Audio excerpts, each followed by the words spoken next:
పేరు సజ్జారావు. నేటికి 10 రోజులు దీక్షలు కొనసాగిస్తున్నారు.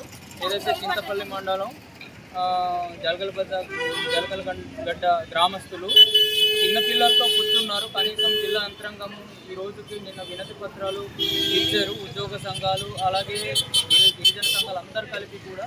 అయినప్పటికీ వీళ్ళకి పరిష్కారం అయితే అవ్వలేదు. చిన్న పిల్లలకి జ్వరాలు వస్తున్నాయి. వాళ్ళు ఎంత ఇబ్బంది పడుతున్నారు అంత ఫుట్పాత్లు పడుకోవడం వల్ల వాళ్ళకి ఇన్ఫెక్షన్ వస్తుంది. ఏమైనా పిల్లల పట్ల కానీ పెద్దల పట్ల కానీ ప్రాణహాని జరిగితే ఇది ప్రభుత్వ హత్యలుగా పరిగణిస్తారు. ప్రభుత్వం ఒక వైఫల్యమే వీళ్ళు ప్రాణాలకి ముప్పు. ఎందుకంటే 10 రోజులైన కనీసం ఒక్క అధికారి కూడా స్పందించి వీళ్ళకి న్యాయం చేయకపోవడం దుర్మార్గమైనటువంటి చర్య.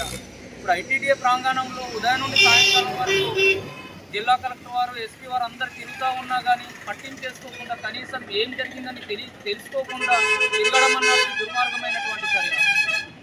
ఇప్పుడు ఇక్కడ ఉన్నటువంటి సమస్య ఏమిటంటే రహదారిని అడ్డుకున్నారు. వాళ్ళపై భౌతికంగా దాడి చేశారు. దాడి చేసిన వాళ్ళపై చర్యలు తీసుకుంటే వాళ్ళపై చర్యలు తీసుకోవట్లేదు. కనీసం ఆ రోడ్డు కనీసం మాకు ఇప్పిస్తున్నారో లేదు తెలియని దయనీయమైన పరిస్థితి. నేటికి 10 రోజులు పూర్తి ముగిసింది. అయినప్పటికీ లేదు. చిన్న పిల్లలంటే జ్వరాలు వస్తున్నాయి. వాళ్ళకి చాలా ఇబ్బందిగా ఉంది. హెల్త్ ఇష్యూస్ ఉన్నాయి.